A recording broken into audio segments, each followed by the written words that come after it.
Hey everybody, and welcome to Notes from the Underground. This is a podcast for people who love Jesus but have some questions about Christianity. Here at Notes, we take a microscope to some of Christianity's thornier topics and people, using a progressive theological lens and a socio-historical approach to studying the Bible. So if that sounds like you, come on in and have a seat. But buckle up, it might get bumpy.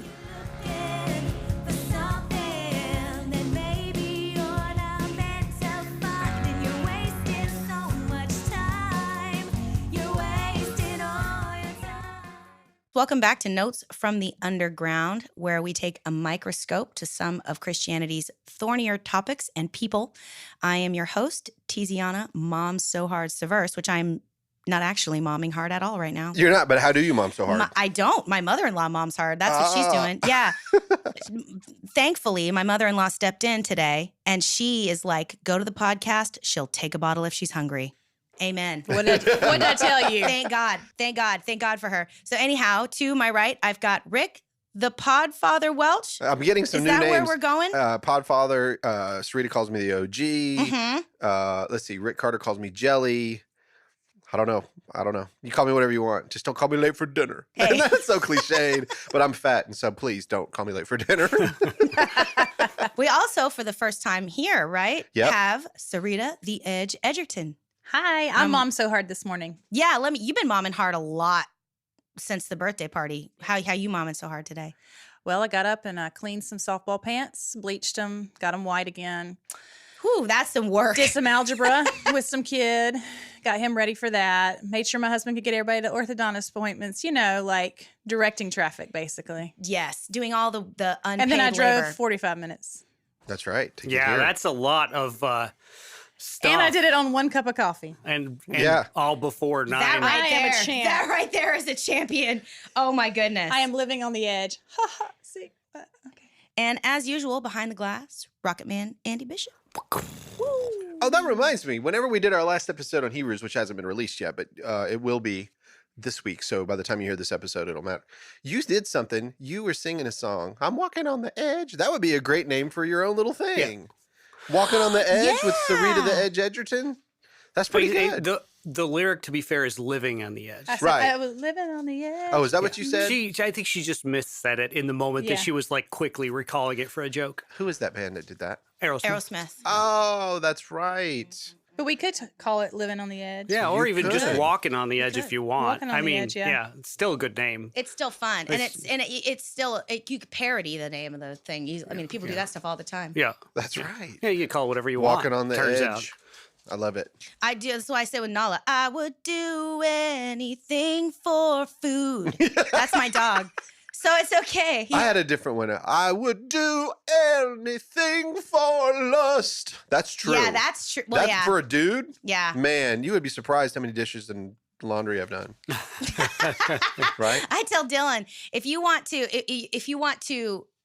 get me in the mood, go empty the dishwasher. I say it all the time. Like I used to tell young men when I would counsel them, I would say, making love starts in the kitchen. And you know I've what? told them that so many times. It's like, if you would just figure that out, it starts in the kitchen. We're going to just do what we always do, which is wander off into the weeds. But do you remember that TV show, Dinosaurs from the 90s? Oh, of course. Not the mama. Recently, just for fun, because our daughter Aurora is like super into dinosaurs. So we watched the first episode of that show. She didn't care, so we didn't watch any more of it. But we watched the first episode. The first episode is the mom is overwhelmed and frustrated and exhausted because she has 2 teenagers and a baby and she's up all night feeding. And the dad is trying to get her in a romantic space. And so the whole episode is him like trying to figure all this thing out for her, how to get her. He like goes and relearns the like mating dance that he learned in their 20s, comes home and performs it. And she's like, get out of here. Sleep in the guest room with that, And then he wakes up in the middle of the night and like babies the baby and does the nighttime feed so she can rest. And that's when she's like, you've never been more attractive. Yeah, exactly. So like, it's such a trope, It really But is. anyhow, so we're talking about love and marriage and babies. So that's a perfect segue to hop back into our study on the book of Ruth. Yes. Yeah. Ruth. Hey, you know what? Can you give me the 30-second Like, Yeah, I'm going to catch y'all up. please. That's the plan. So we started the book of Ruth a couple of months ago, and we are following the story of a young woman named Ruth and her mother-in-law, Naomi. Naomi was married to Elimelech and had 2 sons, Malhon and Chilion. I can't hear that word without Elimelech. I know, me Elimelech. too. I'm so I know, sorry. every time. I apologize. Famine in the land of Israel. They bounced down to Moab. Super bad idea. God was not a fan of those folks. There are lots of reasons why.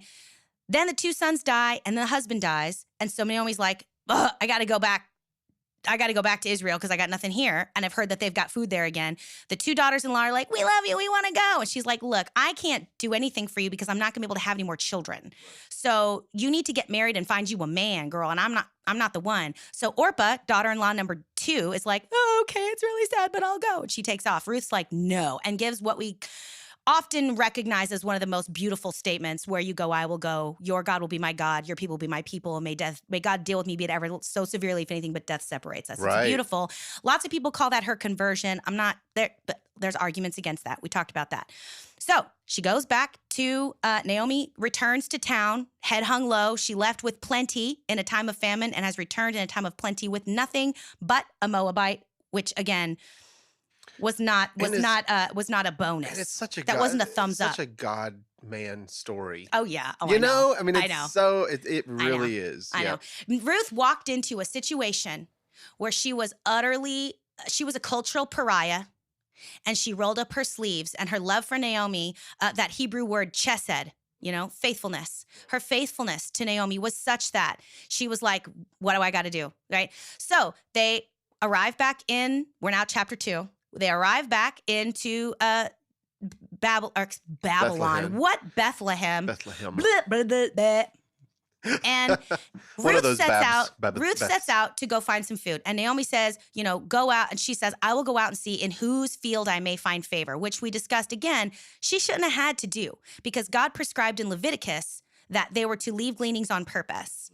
And because the period of the judges was a time where sometimes it was they were honoring God's law and sometimes they weren't. Men were doing right in their own eyes. Yep. We can assume that this was one of those periods of time, and that Boaz happened to be a righteous man despite the culture, just like Ruth happened to be a righteous woman despite the culture. But the culture at the time was still one of great danger. That's why when Boaz is like, hey, who that little chickadee out there? And they're like, oh, that's that girl. Come home with Naomi. He goes out to her and he's like, stay close to my handmaidens. And then he has to specifically tell his workers not to harm her, i.e. R-word her. Mm-hmm. So, and he also says, stay close to my people because you will be safe here. And then he even instructs his people to leave her some extra gleanings, which is really thoughtful. So she comes home after being in the field. She's got all this food, an ephah. Yeah. And Naomi's like, what? Where did you glean today? This is rad. And she's like, some dude named Boaz. And Naomi starts cooking up a plan because Boaz is a kinsman redeemer. So we're going to start in chapter 3, which the best place for me to start is with the threshing floor. So we're going to read, because I like to just read the text, but I have a little thing here about the threshing floor. So once again, when humanity shifted from being hunter-gatherers to being people who planted fields, that happened almost first in the Levant, which is interesting because I think that lines up with the story of creation. When they left the garden where they walked in faith and just gathered what was there, they suddenly began tilling the land.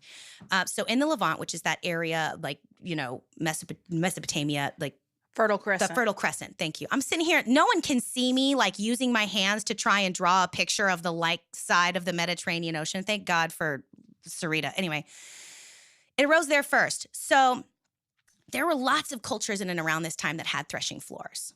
Threshing floors were places of great celebration, and especially in Bethlehem if there had been a famine. And so what happened on the threshing floor, you took the grain, you brought it in, and you started to beat it or winnow it from its chaff, and the wind would carry away the chaff and would leave behind the grain. People were eating, people were drinking, and prostitution was extremely common on the threshing floor, especially in some of these cultures that were surrounding the Israelites, because for a lot of these other cultures, we've talked about this before, Baal, the god of grain. The god of grain, the Right. Lord of the Flies. Right. Yeah. All of the things. Right. So for these cultures that were surrounding Israel, prostitution on the threshing floor also had an element of worship to it, which ew. But that's a different thing. It's like a boomtown Weird. gold rush. Like it's like going to the Old West whenever they have a gold rush and things are celebrated and everybody's happy, and then the prostitutes come. I mean, that's what they do. Except some of these people were worshiping. Well, in the New Testament, there were temple prostitutes Oh, all yeah. over the place. All Yeah, over of the course. place. It's not just No. here. No. No. It's all over the place. That's right. That's Here right. meaning the Old Testament story. You didn't Yes. mean like here in Andersonville. not No. in Giraffe In this Studio. studio. There is no Well, prostitution. Rick just Ladies. mentioned. Rick just clued us into his night job. So That's right. we I don't put know. We myself don't know through what college kind of agreement stripping. him and Andy have. Most Anyway, people are so surprised. And they're also surprised to find out that I didn't go to college. I went to trade school. That's what I did. I went to trade school. Yeah. But anyhow, so the threshing floor is a place of celebration. It's a place of merriment. It's a place of drunkenness. And then because it is also a place that is vulnerable to thievery, Mm-hmm. everybody spends the night there. That's common. They would stay there to protect the harvest. And because this was a period of the Judges where we're assuming things had taken a moral downturn based on how Naomi and Ruth had to navigate gleanings, which they shouldn't have had to do, we can also assume this was a time where stealing of the grain would have been a popular Sure. behavior. So they're all going to spend the night there. They're all going to get a little wasted. They're all going to keep an eye on the grain. They're going to party. They're going to celebrate. So that's what we're doing in the threshing floor. And Hosea 9, actually, I'm going to read Hosea 9:1. It says, "Do not rejoice, O Israel. Do not exult as other nations do. For you have played the whore, departing from your God. You have loved a prostitute's pay on all threshing floors." There you go. So this is Obviously, also it's common enough to know. also Yeah. that is what happened on the threshing floor. Right. That's what happened on the threshing Somebody floor. should start a What club in happens on the Nashville called threshing floor Threshing stays Floor. on the Threshing threshing floor. floor. Do you know what I'm I saying? think it Wow. probably did. It's but the Vegas of Israel, It is. the old world. Yeah. But so that being said, I think it's important to lay that foundation, that cultural foundation, not just for Israel, which because Hosea wouldn't have said that if that wasn't something that was even happening in Yeah, Israel. they obviously all But this understood is it. a common cultural practice.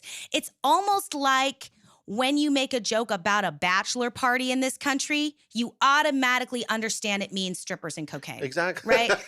I didn't know about the cocaine I part, didn't know but about I the do about cocaine the part. strippers. No, they come together. Sorry. Or the strippers. They come together rather nicely. Well, so you My have husband didn't have that kind of party. Ooh, this is so- me making no, a my face. husband didn't either.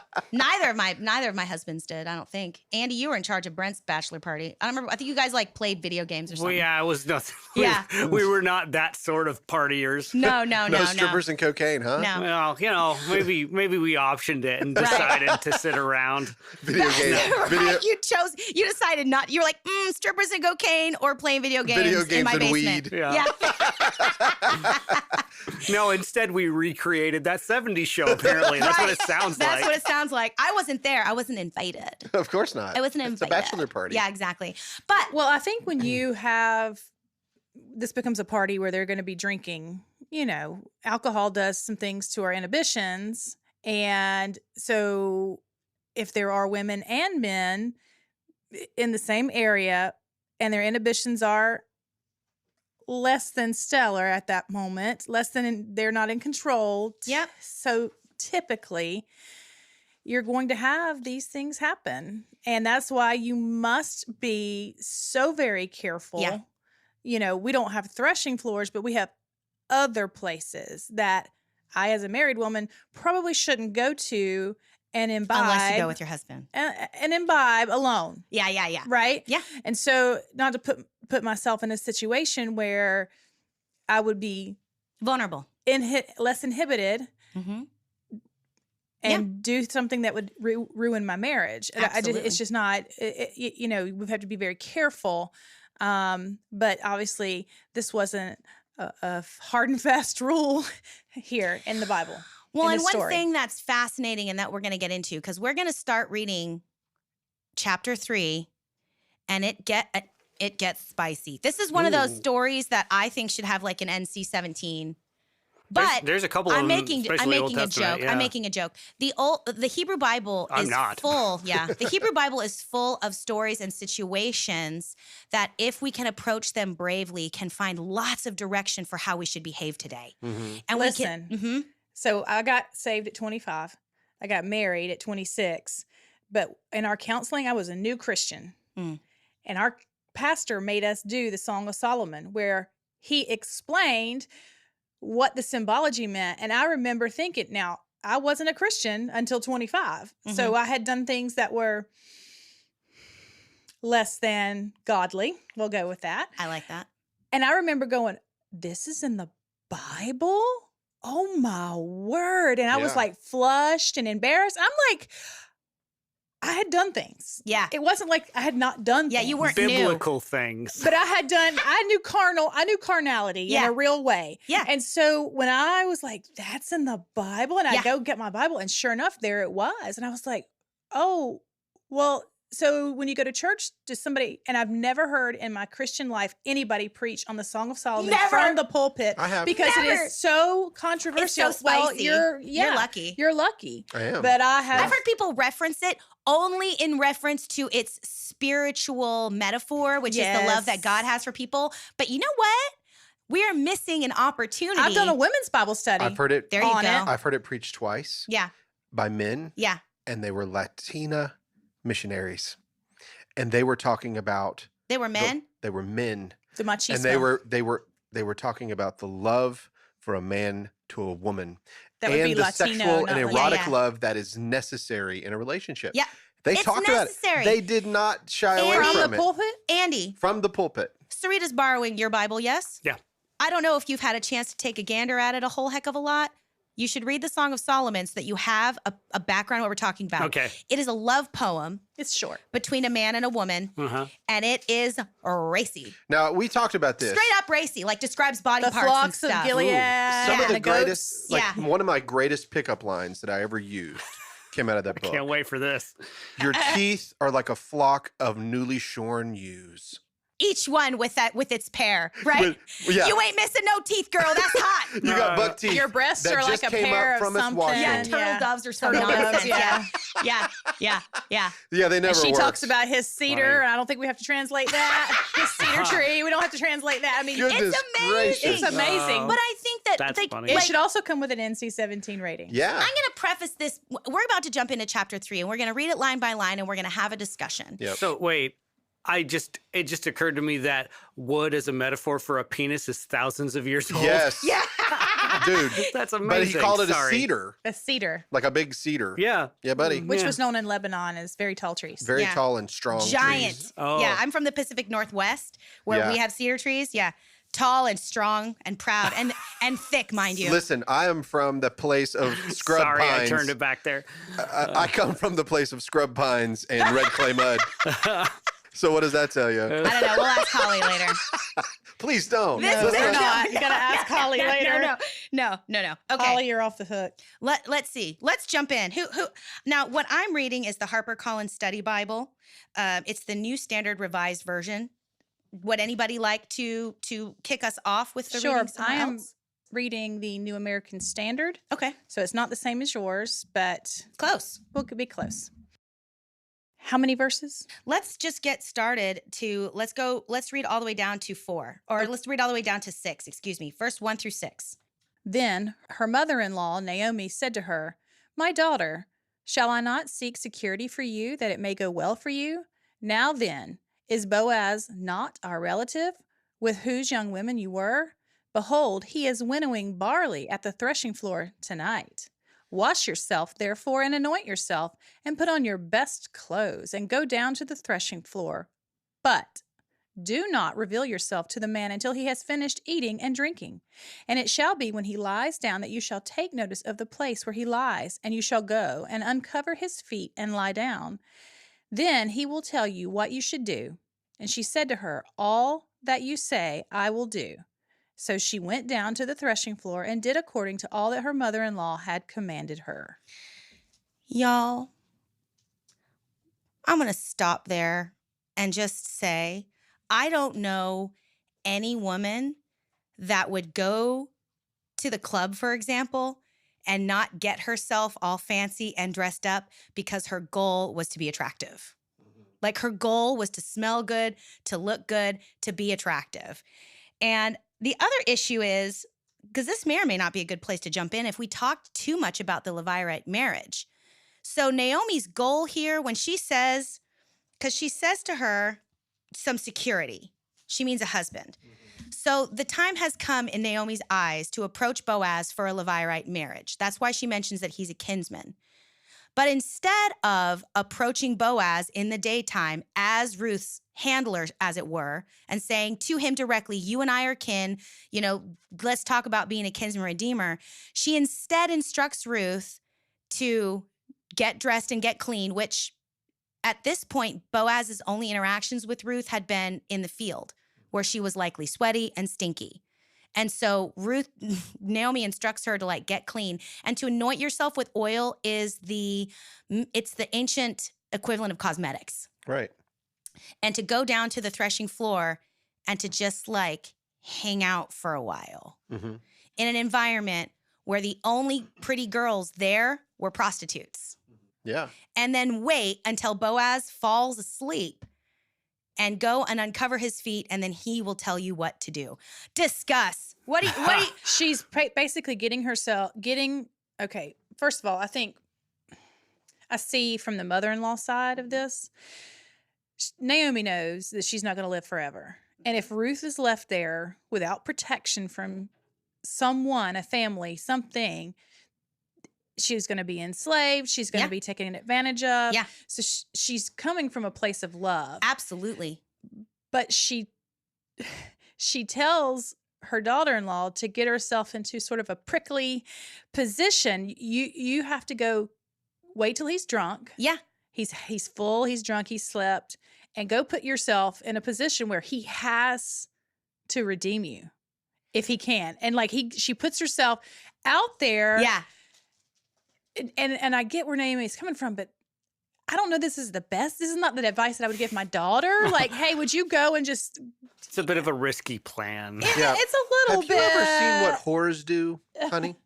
I wish you podcasters could see my face, because I'm eyes wide being yeah, this is such an interesting story. And at this juncture, it's just the way that Naomi felt it necessary to create this kind of condition and these kinds of this picture. When in reality, but there's also there's a unique component here when it comes to the Levirate marriage. I'm just going to real quickly read about the Levirate marriage, which happens in Deuteronomy 25, verse 5. When brothers reside together and one of them dies and has no son, the wife of the deceased shall not be married outside the family to a stranger. Her husband's brother shall go in to her, taking her in marriage and performing the duty of a husband's brother to her, and the firstborn whom she bears shall succeed to the name of the deceased brother, so that his name may not be blotted out of Israel. But if the man has no desire to marry his brother's widow, then his brother's widow shall go up to the elders at the gate and say, my husband's brother refuses to perpetuate his brother's name in Israel. He will not perform the duty of a husband's brother to me. Then the elders of his town shall summon him and speak to him. If he persists, saying, I have no desire to marry her, then his brother's wife shall go up to him in the presence of the elders, pull his sandal off his foot, spit in his face, and declare, this is what is done to the man who does not build up his brother's house.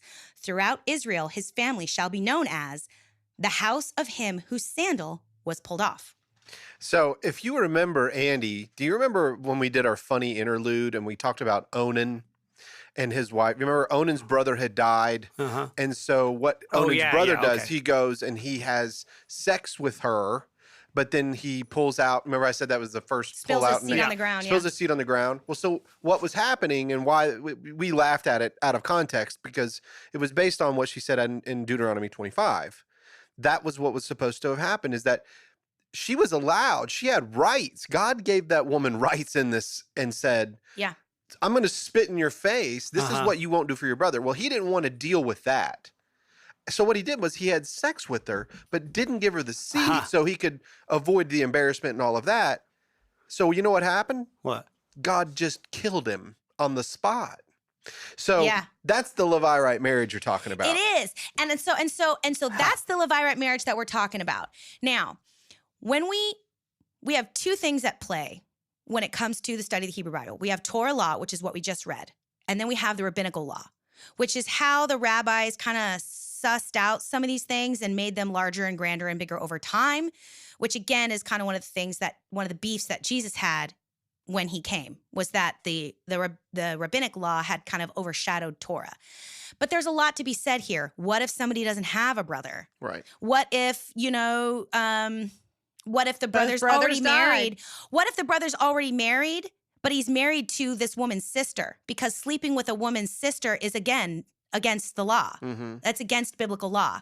So, for example, if Orpah and Ruth had been sisters and Mahon had died and Chilion hadn't, it would have been, there are two laws here. Levirate law says you should marry her, but then Levitical law says you don't marry a woman's sister because it's going to just cause a bunch of strife. So the rabbis had created a bunch of other kinds of like possible Leah ways. and Rachel? Rachel, sorry. Yeah.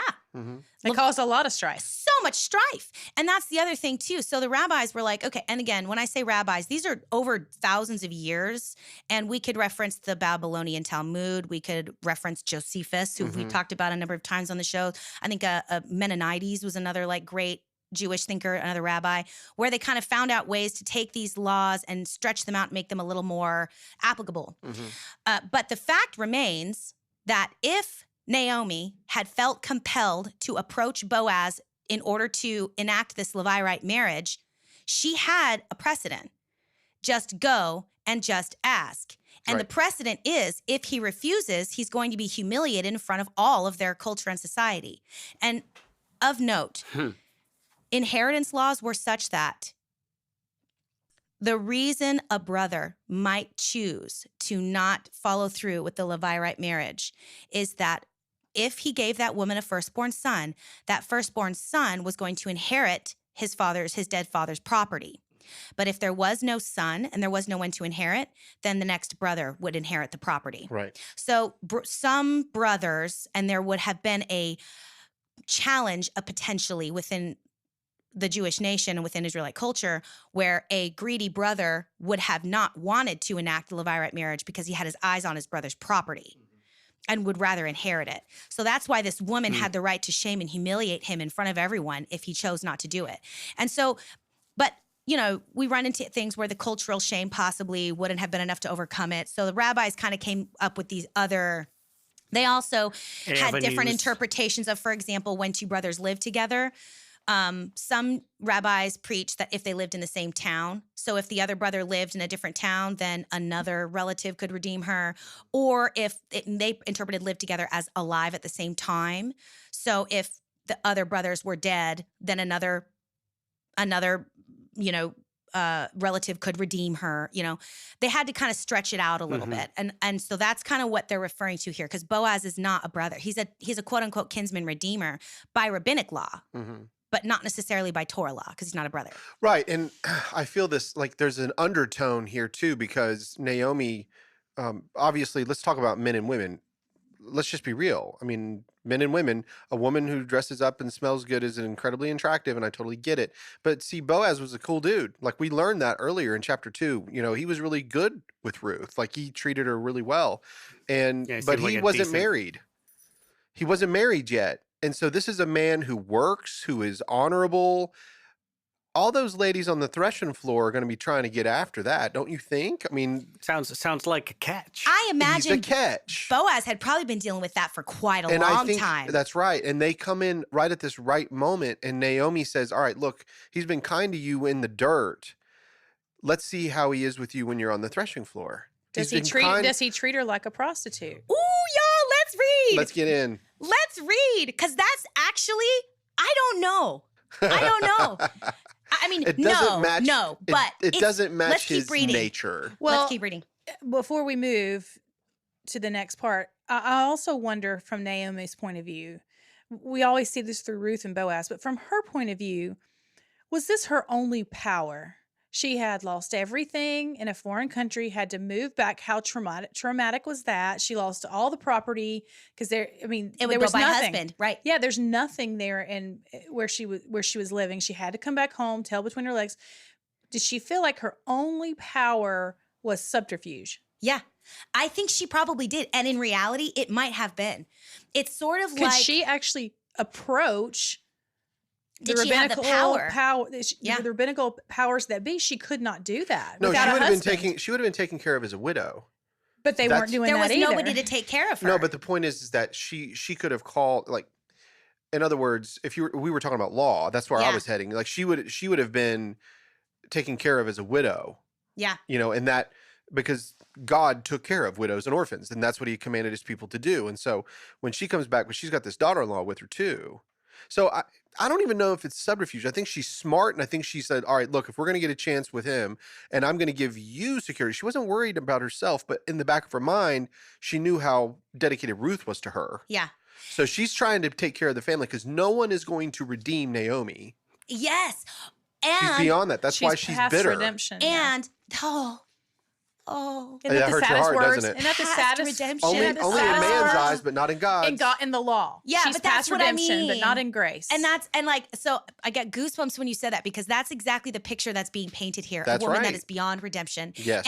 And in reality, unless you, for me, because I carry in my body the identity of female. Yeah, and all the feels that come with it. I feel it viscerally when Yeah. I think about the situation that Naomi was in. Yeah. And the thing is, we're going to get into it. There actually was property that if Naomi could have found a way to redeem it because she didn't have a husband's right to that land. That's right. If she could found some way to redeem it, she could have had sustenance. But it was over there and she needed an advocate. Yeah. She needed a go-between to get to that promised land. Mm-hmm. And Ruth was her answer.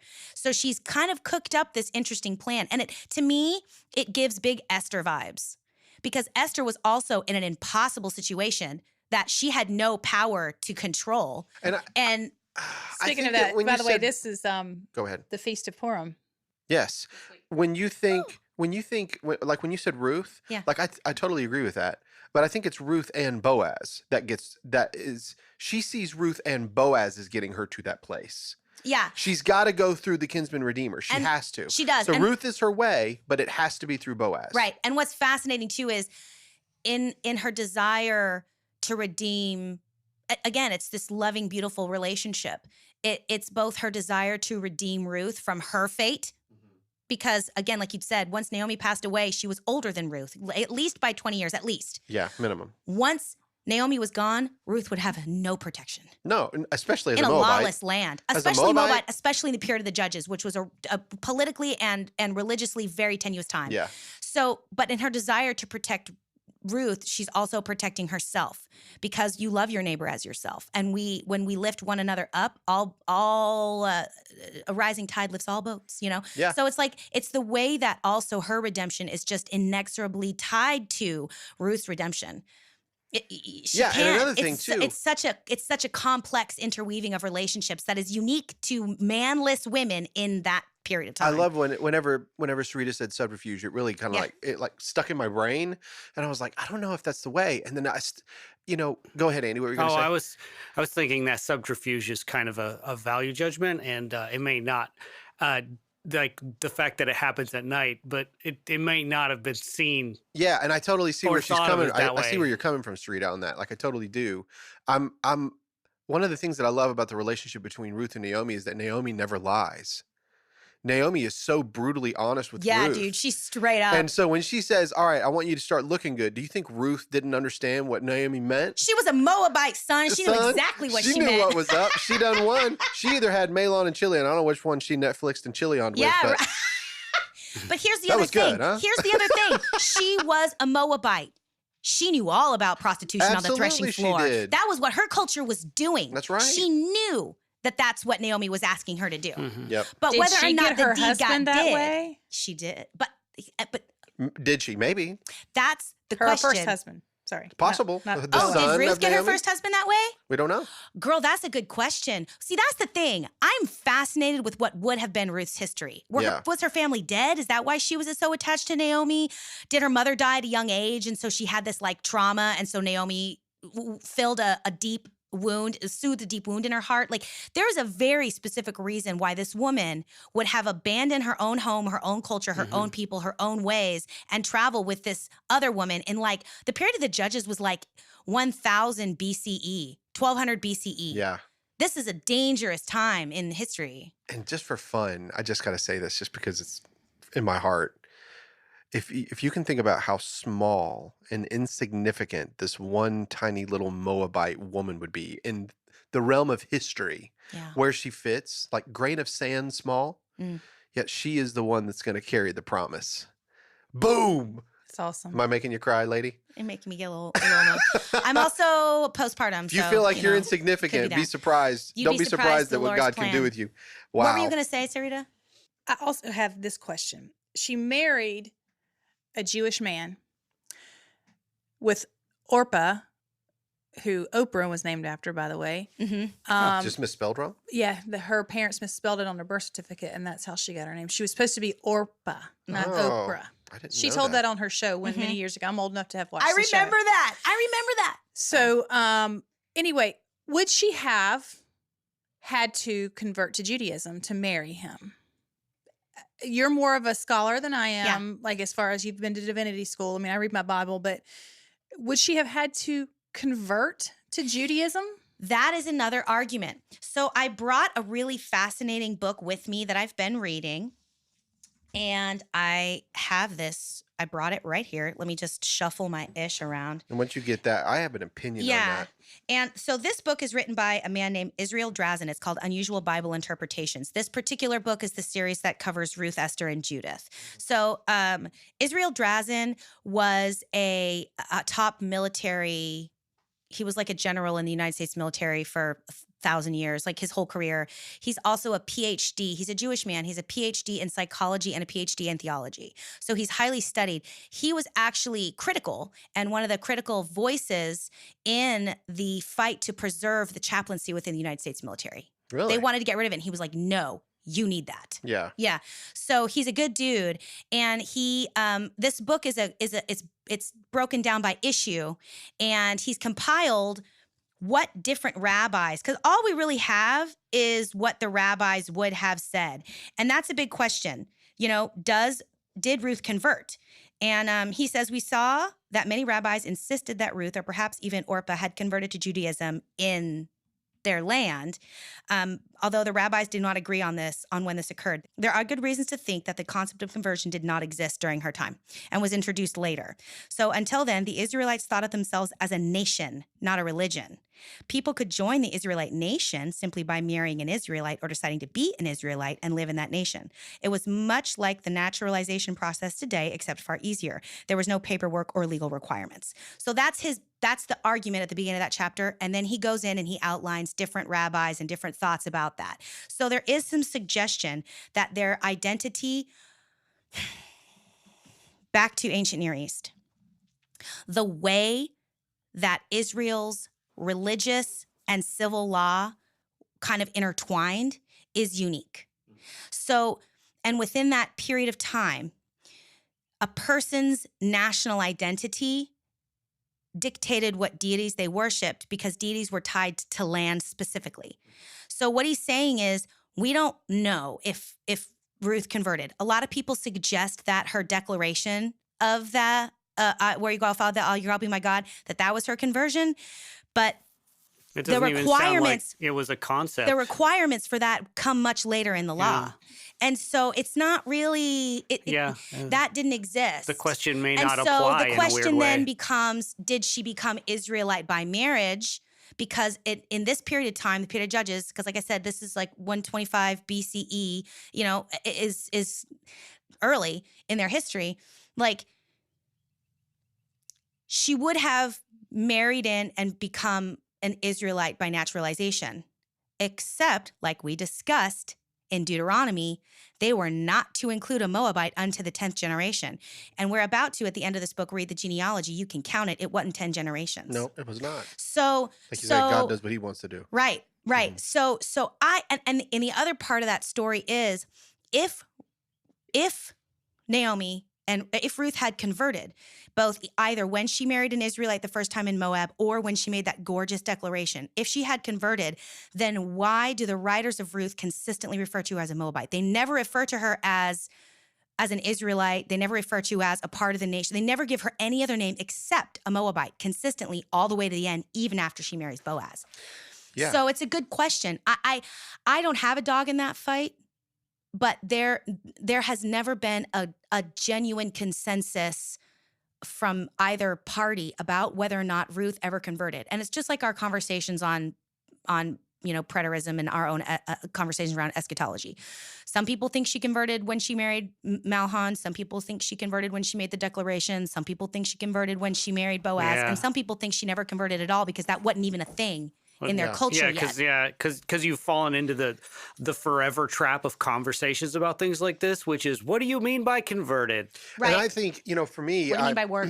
Yeah, what do you mean by work? this is just opinion. I'm speculating here, but first of all, in my opinion, I don't think that she converted whatsoever. I don't think that the family, when they came to Moab, even cared to follow the law because they were marrying Moabites. So that Which was not uncommon in the period of the Judges. No, it was not, because they were doing what was right in their own eyes. Yeah. But the law had already been written. The law was already there. Okay, yeah. Right? Yeah, this is after Joshua. Yeah. So the law was already there. So everything had been written in regard to this. They just weren't following it. They were doing what was right in their own eyes. Oh, yeah. So Elimelech leaves with his wife Naomi and his two sons, and he goes to Moab during this famine. And so they've left the house of bread, Bethlehem, and they're gone from it, and they've moved on, and they're marrying into Moab, they're living in Moab, they're not acting like Jews.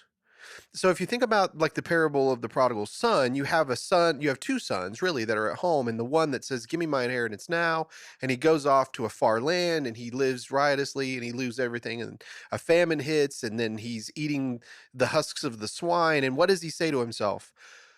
Man, my servants got it better than I do. So I'm going to go back home and I'm going to be a servant, right? So when he gets back, the father doesn't allow him. So I see Naomi similar.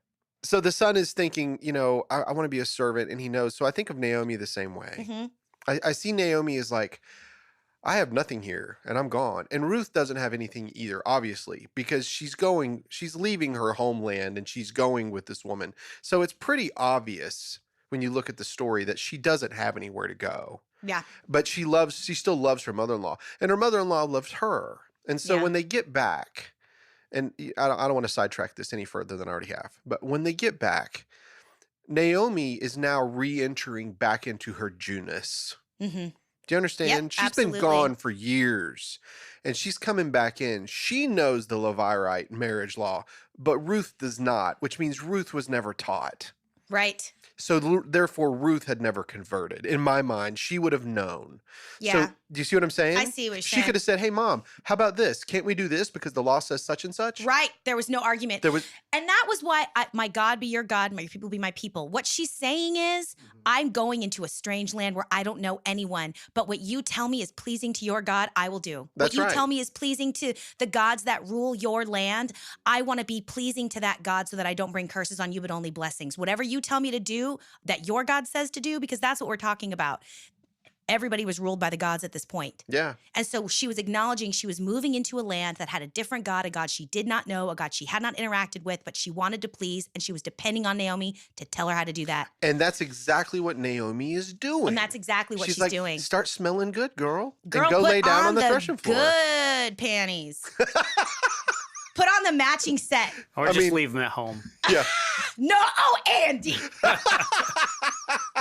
sir. Yeah. That's they're not threshing sanitary. barley over there, bro. So there's got to be some Yeah. there's some barley something to There's cover something yourself. going out. on. So I want to hear about what Boaz does. Yeah. I do want to add in that I didn't have an opinion on that. It was just a question I wanted to put out there, but I actually do have an opinion on it.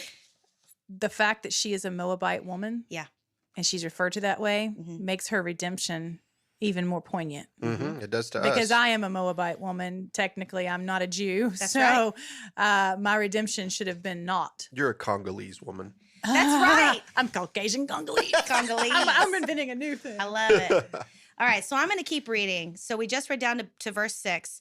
We're going to read the rest of this because there's so much to discuss here that I think we'll have lots to dive into, but let's read the whole thing so we know exactly where we're all going. All right. Verse 7, when Boaz had eaten and drunk, and he was in a contented mood, he went to lie down at the end of the heap of grain. Then she came stealthily and uncovered his feet and lay down. At midnight, the man was startled and turned over, and there, lying at his feet, was a woman. He said, "Who are you?" And she answered, "I am Ruth, your servant. Spread your cloak over your servant, for you are next of kin." He said, "May you be blessed by the Lord, my daughter. This last instance of your loyalty is better than the first. You have not gone after young men, whether rich or poor. And now, my daughter, do not be afraid. I will do for you all that you ask, for all the assembly of my people know that you are a worthy woman. But now, though it is true that I am a near kinsman, there is another kinsman more closely related than I. Remain this night, and in the morning, if he will act as next of kin for you, good, let him do it. If he is not willing to act as next of kin for you, then, as the Lord lives, I will act as next of kin for you. Lie down until the morning." So she lay at his feet until morning, but got up before one person could recognize another. For he said, "It must not be known that the woman came to the threshing floor." Because it doesn't look good. He wants her to avoid the walk of shame. Yeah. I'm trying to- fascinated that he's Sorry. like, He's putting her away privily, Yeah. just like Joseph was going to do Mary. Yeah. Very quietly so that she won't be humiliated. Right. Men with some serious, like, Honor. legitimate honor. Yeah. That's a great way to put it. Yeah. Then he said, "Bring the cloak you are wearing and hold it out." And so she held it, and he measured out 6 measures of barley and put it on her back. Then he went into the city. She came to her mother-in-law, who said, "How did things go with you, my daughter?" Then she told her all that the man had done for her, saying, "He gave me these 6 measures of barley, for he said, 'Do not go back to your mother-in-law empty-handed.'" She replied, "Wait, my daughter, until you learn how the matter turns out, for the man will not rest, but will settle the matter today." Boom. Boom. So You got to know. You got to love the wisdom of Naomi, man. there's some interesting issues here. yeah, he's like, I wonder what Ruth was up to before she uncovered his feet and laid, because she was mixing and mingling. Yeah. She had to. If she was not, like she was hiding behind a pillar. So she waits until he's asleep, and then goes and lays down. But then he doesn't know You are so close to something. I'm telling you, you have picked up on something that I never imagined I would hear in the studio, and you picked up on it. What was she doing before she got in his room? She was being I don't know. They were partying. But listen, They were hanging out. Boaz, She's a woman of excellence. Boaz- my That's the translation. thing. Boaz gives you a clue. He gives you a clue as to what she was doing earlier in that evening. She was And- participating, but And he not. saw her. He Yeah. saw her. Do you know how I know that? how do you know? How do you know? Because he says, "You didn't go with the young men." Yep. Oh, I got you. How old I is got Boaz? you. Well, we don't know. We assume He's not a young old. man. Yeah. He's yeah. not a young man. Otherwise, you didn't go for the other young men. He didn't say that. He said, "You didn't go for the young men." How would he know that? Because she was with him. I think he saw her. I think they were all in revelry and doing their thing.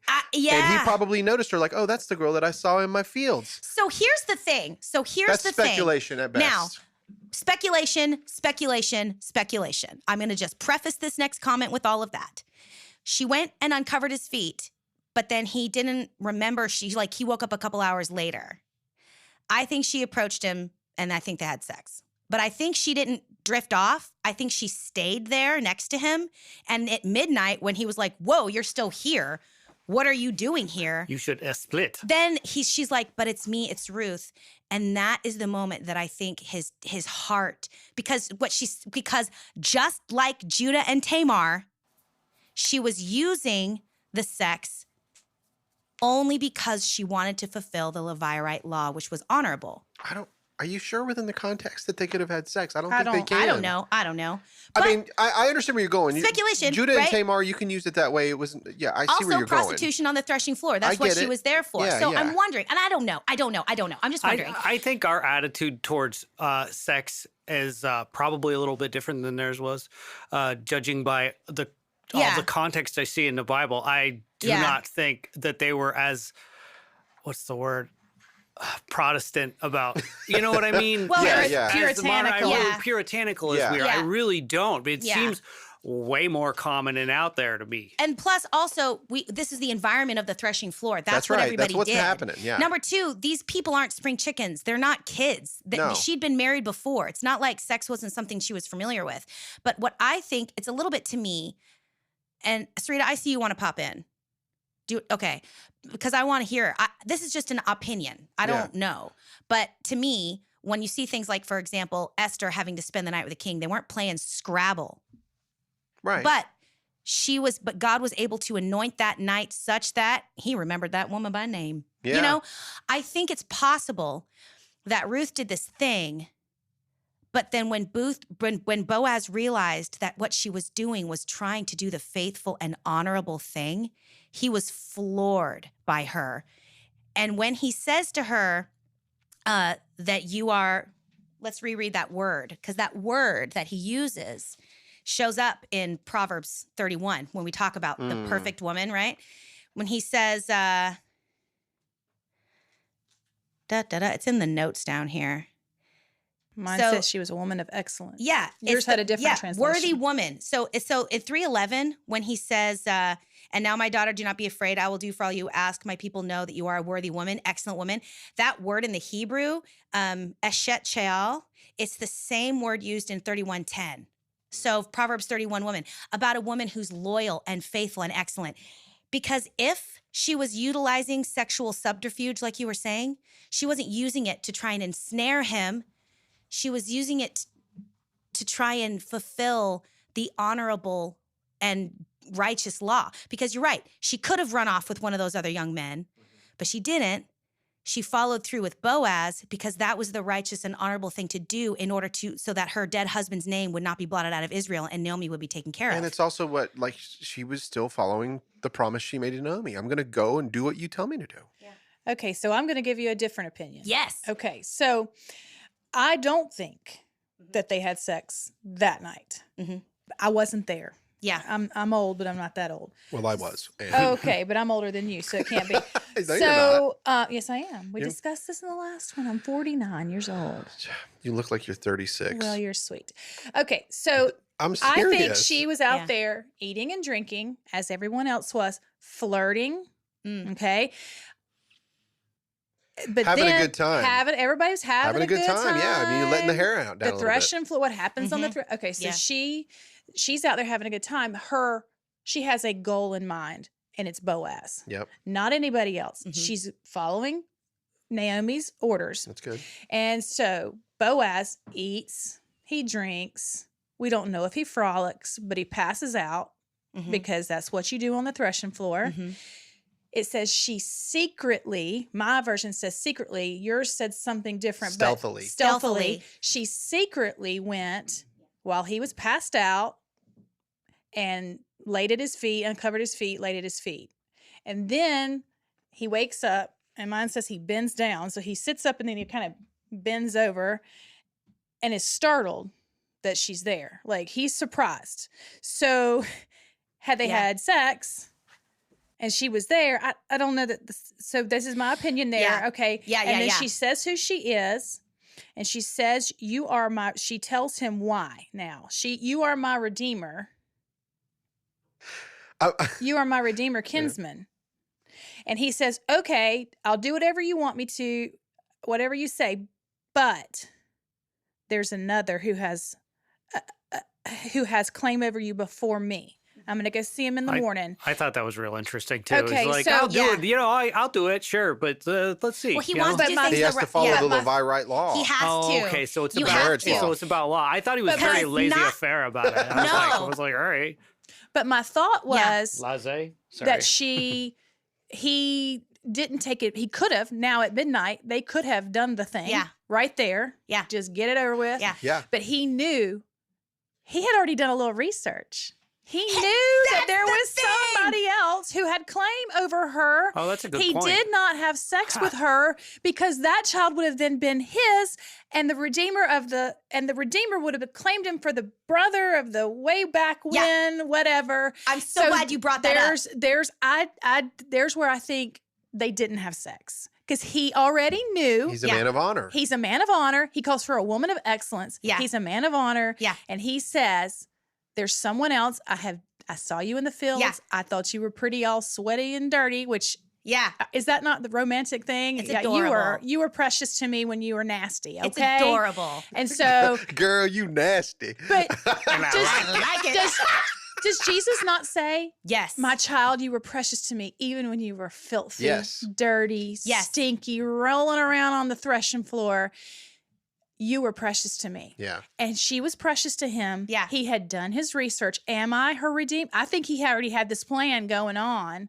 And so I think when she shows up, he's like, okay, God, I see you. I hear you. Yeah. I know you're speaking to me. I've got to go make this right. Yeah. Ruth, I'm going to get out of here before people see you. Yeah. And your reputation gets sullied because you currently have a reputation of being a woman of excellence, a worthy woman. Yes. Get out of here, run away, take all this food and go.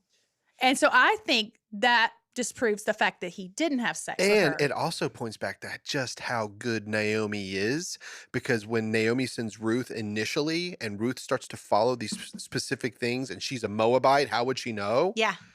It kicked in old Boaz's brain and he started like, wait a minute, I recognize something. This is old school law. These people are doing whatever they want around here, but this is old school. This is law talking right here. I love, and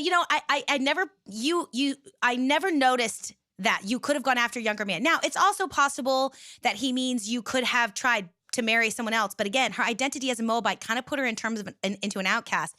I just love this idea that it's like my favorite high school movie where the nerdy gross girl, and I say favorite high school movie because like all of them do this. Yeah, where Can't she Buy has Me like, Love or yeah. Right. Yeah. Princess Or like Diaries. Princess Diaries. Pretty Woman. Right. Yeah. Yeah. I was thinking that one, but I was like, where you take a thing. Big mistake. Huge. yeah. Yes. That she shows up now in her glory, in her feminine glory. And he clocked her. Yeah. He did. But she Yeah. caught his eye. When she was Gross. gross. So can you imagine How beautiful what she she looked actually like to was. him, when she was clean? And it's like, isn't that just a picture of God's love for us? That he sees us when we're filthy in our own sin and doing things our own way and breaking laws and harming one another. And then what we must then look like to him once we're redeemed and washed clean. Now, and also, he loved us anyway. Think about this. This is the appropriate time to do whatever you really want to do. You're partying, living it up. You're drunk. You can do whatever you want. Pretty much, like just do whatever you want. He's honoring God. Yeah. At midnight. So With this As hot my mama lady. used to say, ain't nothing good ever happened after midnight. You better be home before midnight. Right. Yeah, But he's things honoring. was happen wrong. after midnight. Yeah. She was wrong in many, many ways. But I told my kids the Yeah. same thing. Ain't nothing good happening to you after midnight. Get home. Get home, yeah. When you're under 18, you get your butt home.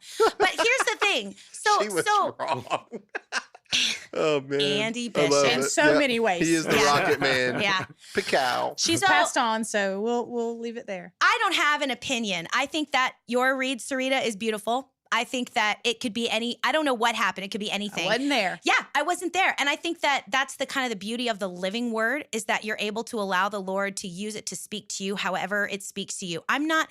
If you tell me that God made some chocolate chip cookies, I don't care if God just abracadabraed and they appeared or if God went down into a kitchen and took flowers and eggs and Right. chocolate chips.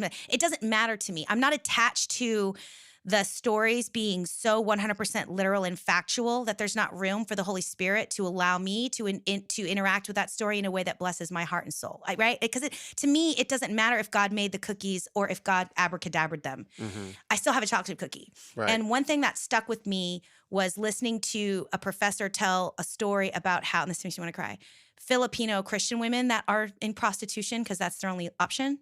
they love the story of Ruth because they find such hope that maybe someday they will have the freedom from this occupation. And you know what? I love that. So if they think that she slept with Boaz and that she got redeemed, just like Jessica, Julia Roberts was the prostitute to Richard Gere, but it was the last time she ever had to do that, she got redeemed. If that's how it goes, then great. But if they didn't do it, it doesn't matter to me. Although I do think it's interesting. So the other reason why I think they may have two things. Number one, uncovering someone's clothes, like uncovering his feet, just like uncovered someone's nakedness. The uncovering of someone is often a euphemism for sexual interaction. And now other rabbis have stated that the word used for feet is only used a couple other times in the Bible. It's a weird word for feet. So other people are like, so that's not a euphemism for his penis. But other rabbis think that it is, that her uncovering his nakedness, uncovering him means that in like sort of a drunken revelry, maybe they'd had sex, but he didn't. But she, like the other prostitutes, would have wandered off, would have gone back home, maybe. But the fact that she stayed and spent the night, indicates that her decision to choose Boaz, like you were saying, of all these men, was more rooted in a desire for him than it was fame and fortune and riches. And that's what moved his heart, that she chose him. It was almost as if she had a specific desire for him, which is obviously a prostitute's going to sleep with wherever she's going to get the most money. But that was not her choice. And to reveal that she chose him in that moment was because, she wanted to be honorable toward Naomi. And so this just ignites his heart. Now, well, the only thing she went home with was the stuff he put in her cloak. Mm-hmm. So if she had prostituted herself the rest of the night, where's the other stuff? I don't think she did. That's what I'm saying. I think that, like Rick was saying, he saw her like flirting and being there and doing all the stuff, but she only chose Boaz. Yeah, She Tiziana's only chose supposition is Boaz. not that she was the prostituted general. Yeah, I think that she was just making the picture, so he like Rick said, he could see her choosing who she wanted, but instead of choosing the one with the most money or the one that was going to be the youngest, i.e. probably the best time, she chose him, which indicates it wasn't just a decision about enjoyment or financial gain.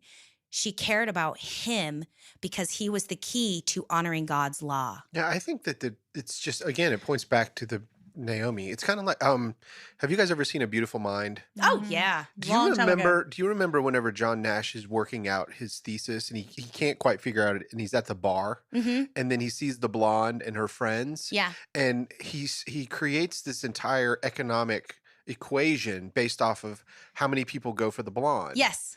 But instead, he says, no, we all go for the friends. The blonde leaves, but everybody gets Yeah. the business that night, right? Right. So Naomi, when she's telling Ruth, hey, let's get ready. You're going to the threshing floor.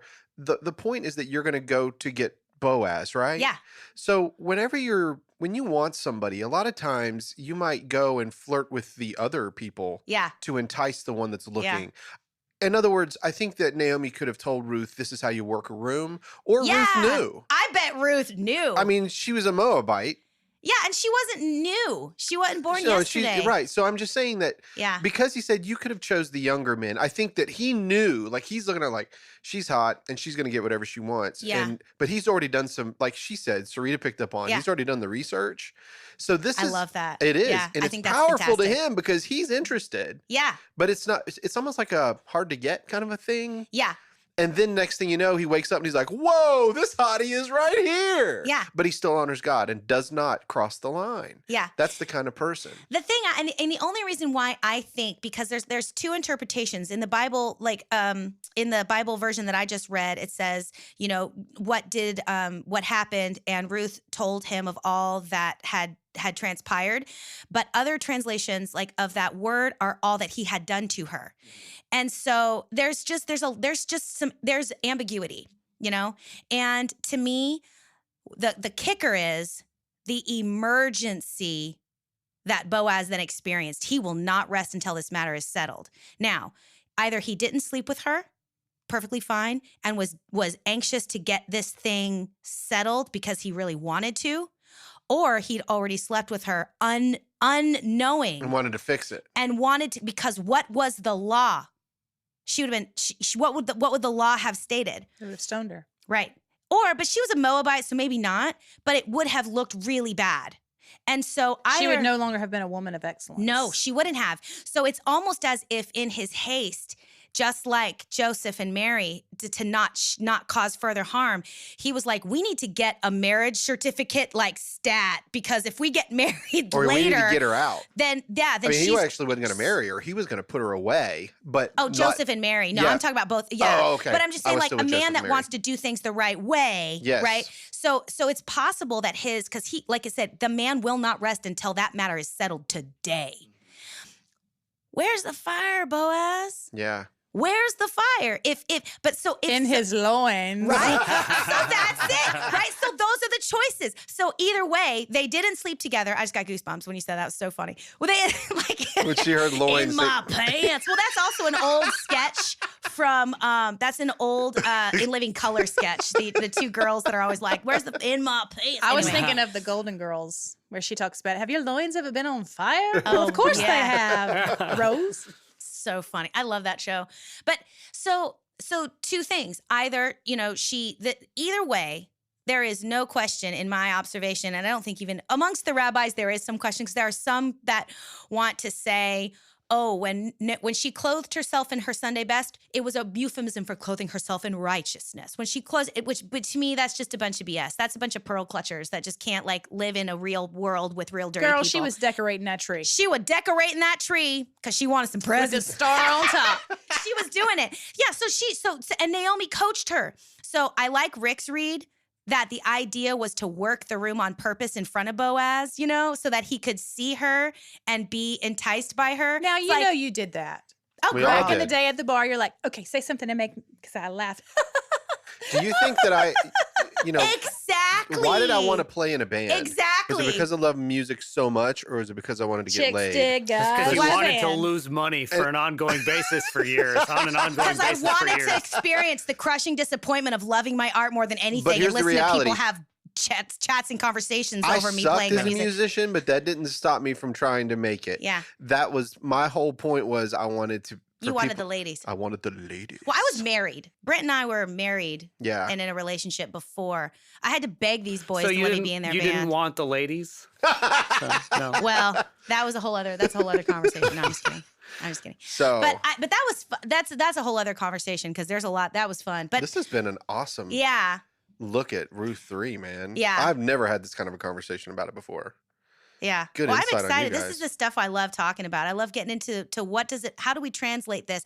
How do we take these bones and put flesh on them that makes sense to us? And this is why in the previous episode, I said, if you know somebody who's in sex work right now, just love them where they are and don't be judgmental, because you don't know if God is actually working out her or his or their deliverance through the sex work. Because even though, this makes me cry. I'm so emotional. It's I just hormones. Even though Ruth walked in as a prostitute, she walked out as a wife. Right. Yeah. And that is the beautiful story of redemption. So you might know someone who is walking in as a prostitute right now. You pray for the Holy Spirit to cover them and protect them for sure. But you don't know how God is intending to walk them out as a beloved. Yeah. It's whose really value easy. is seen. It's really easy to turn. Yeah.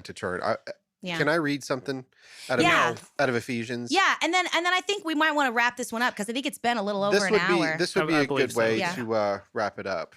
Yeah. And it's in Romans chapter 8, and it's just something that Paul said, and it was making me think of Ruth. But you said Ephesians. Did I say Ephesians? Yeah. I'm in Romans. Did I? Okay. Did I say Ephesians? You did. It's in Romans chapter 8. You can't get it by the edge. She'll hear. Both of us women can't be wrong. Yeah, you're right. Just ask our husbands. It's a law. It's a law. It's a mathematical law. When two women are in agreement, it is impossible that they are wrong. Something Paul says. He says, "Who will separate us from the love of Christ? Will tribulation or trouble or persecution or famine or nakedness or danger or sword? Just as it is written, for your sake we are killed all day long. We were regarded as sheep to be slaughtered. But in all these things we overwhelmingly conquer through him who loved us." And then I love this part. For I am convinced that neither death, nor life, nor angels, nor principalities, nor things present, nor things to come, nor powers, nor height, nor depth, nor any other created thing will be able to separate us from the love of God that is in Christ Jesus our Lord. And he came through Ruth. Amen. Boom. Amen. Well, folks, we're going to wrap it up with that because I can't think of a better note to end it on. I hope y'all have a great month, and we'll see you next month on the Burrows of Berea, Notes from the Underground. Peace out. Bye, y'all. Bye. But the meme on top says, the meme on top of this picture of like, you know, Nicolas Cage's just like raggedy busted face, turning his head to the driver's side. He's in the passenger seat. Above it says, me getting my family healthy for the first time since July. And then it cuts to Pedro Pascal, who's driving, and he's just got this like wild-eyed grin, and it says, my toddler who just licked the shopping cart handle. My 2.5-year-old quite literally licked the handrail at the Malvern Hills Park the other day. I was like, look, if you don't, I am not about to be dealing with like, you know, Ebola on top of all this stuff. Do you know who Lil Dicky is? Yeah, Lil Dicky's a rapper. He's a Jewish rapper, and he's amazing. But he does like parody stuff. Yeah. And he's a part of this. Oh yeah, I've heard of him. Yeah. There's a song that he's a part of, and it's called "She Ain't Fat, Bruh," and it's like she just a little thick, you know. And it's this whole song that's in celebration, you know. It's great. I love it. So is I like big butts and I cannot lie. Hey, that song is actually really powerful because it came out in a period of time, where people were just like, you know what? There in the 90s, heroin chic was a real issue. And it was like Kate Moss was a real famous, you know, supermodel. Well, so was Twiggy in the 70s. So was Twiggy in the 70s, right? And so there was this like celebration of being unhealthily thin. Yeah. And so that song came along. You know who else? Jennifer Lopez, because they wanted her to lose some booty in order to be J-Lo. Not J-Lo, but who did she? Selena. Selena. And she was like, no. And her body became a trope, and there were jokes about her big butt or whatever. But she stood in the gap for all of us thick girls and was like, no, you deserve to be seen. Simultaneously in high school, I had 2 nicknames, Chicken Legs and Big Booty Judy. Jeez. I had both. I weighed about 100 pounds soaking wet, but I had a booty. Woo! You know what? And I still got the booty. And the thing is, you still got the booty. That should have been celebrated. That's all right. I would give anything to be called Chicken Legs right now. Right? I'm still called Big Booty Judy, but I had a nickname. They called me Hicker. And, you know, because I always got the hiccups like all the time in the most random places, like all the time. So they called me Hicker. And that was the only nickname I can ever really remember. It's kind of weird. That is interesting. Hicker. It's a very weird name. I feel like they could have done better. I know. I feel like they could have done Hicker better. sounds like, hey, man. Hey, y'all doing all right, man? Yeah. Yeah, don't say it just wrong because it goes bad quick.